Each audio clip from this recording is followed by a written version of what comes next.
mahahali na kayong pagmasdan ng mga jellyfish dahil sa cute nilang itsura. Pero something smells fishy. Dahil hindi lahat sila, pwede nating makahalubilo. Hindi lang mapanakit. Isang bata ang pumanaw sa Palawan dahil sa dikya o jellyfish. Posibleng makapatay pa? Try pa rin po kami mag-drive. Nagbigay po kami ng gamot ng CPR para mag-revive sana yung bata. Pero unfortunately, hindi na po nahapon. Pero ano naman kaya ang meron sa mga jellyfish na ito sa Surigao? Dahil ang mga turista, sumusubok pang makiswimming sa mga ito.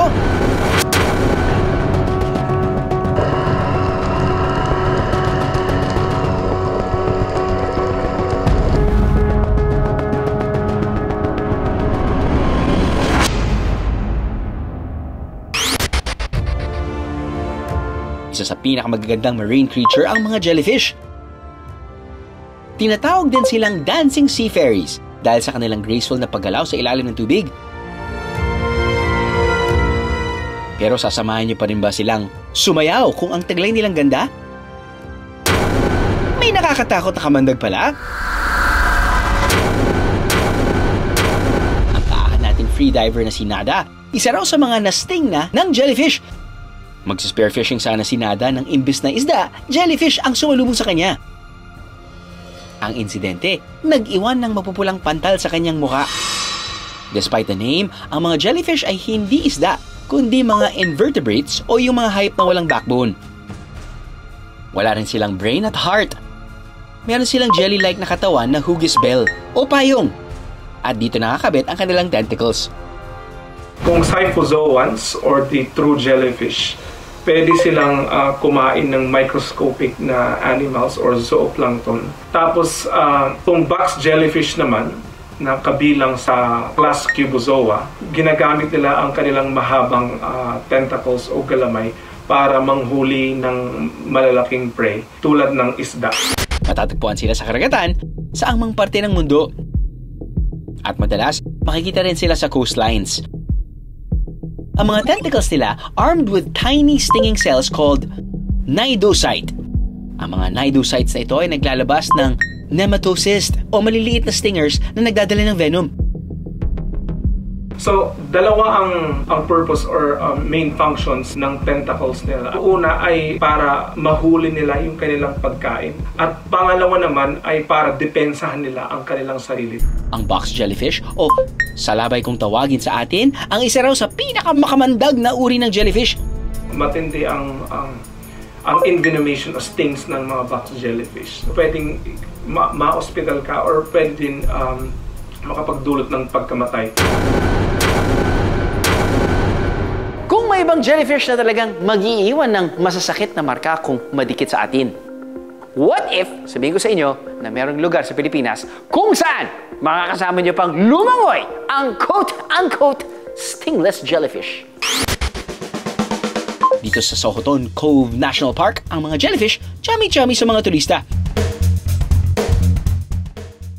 2.5 hours lang ang layo mula sa isla ng Siargao. Natatagpuan ang isa sa iilang location sa mundo na pwedeng maka-interact ang mga friendly na stingless jellyfish.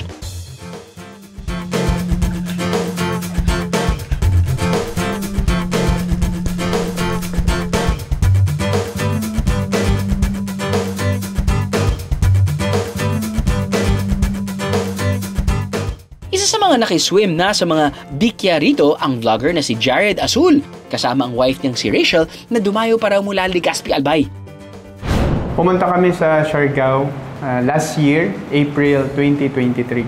Wala kaming idea na merong sanctuary ng mga jellyfish sa Siargao kasi ang expectation namin is yung mga magagandang beach at saka yung surfing. Tsaka yung idea namin sa sanctuary, parang mga fish sanctuary. Pero yung ma-imagine kung ano yung itsura ng jellyfish sanctuary, parang first time. Alam na alam nila pag may dalaw sila. Hello, my friend! Nakaka-overwhelm nung makita na namin na ganun pala karami. Hindi namin in-expect na sobrang dami pala talaga ng mga jellyfish. Halos wala kang makitang area sa dagat na walang jellyfish. Wala raw sting ang mga jellyfish dito. Pero ayon sa eksperto, meron pa ring stinging cells ang mga dikya na namamahay na sa lagoon. Ganun pa man, wala raw dapat katakutan. Ang moon jellyfish, maaaring may mga stinging cells sila na cnidocytes, pero hindi lang natin ito nararamdaman dahil una, posibleng mas maliliit ito. Or pangalawa naman, ang stinging cells ay hindi, ang kanilang disenyo o forma ay hindi talaga para sa mas malalaking prey o pagkain. Tuwing March hanggang katapusan ng May, ang best time to swim kasama ang mga cute na jellyfish sa lugar na ito. Kamusta naman kaya ang meet and greet ni Jared sa mga jellyfish? Nadikya ako dati nung bata, pero nung nakita ko sila, parang ang cute-cute nila na parang jelly ace. Kaya yung stigma na nakakatakot yung jellyfish, hindi mo talaga ma-feel. Para kay Jared, memorable daw ang pag-swim kasama ang mga dikya. Madedescribe namin yung experience na amazing and fantastic. Nagbago rin yung point of view ko sa mga jellyfish na instead na nakakatakot sila, pwede pala silang cute and harmless. Paalala ng eksperto, mas mabuting tingnan na lang ang mga jellyfish at wag nang hawakan pa. Kung nasa dagat ka or kung ikaw ay lumalangoy, ay wag talagang hawakan kung ano man ang marine organisms na makikita mo. Dahil minsan hindi natin alam na pwede na palang makapagdulot yung paghawak sa kanila ng masama.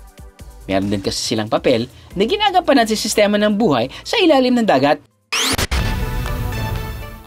Kung tutusin, wala namang intensyon makapanakit ng tao ang mga dikya na mula nung sinuunang panahon na hanggang ngayon nagpapamangha pa rin sa atin. Kaya kung tayo man ang bibisita sa kanilang mundo, paggalang at pag-iingat pa rin ang kailangan. Aha!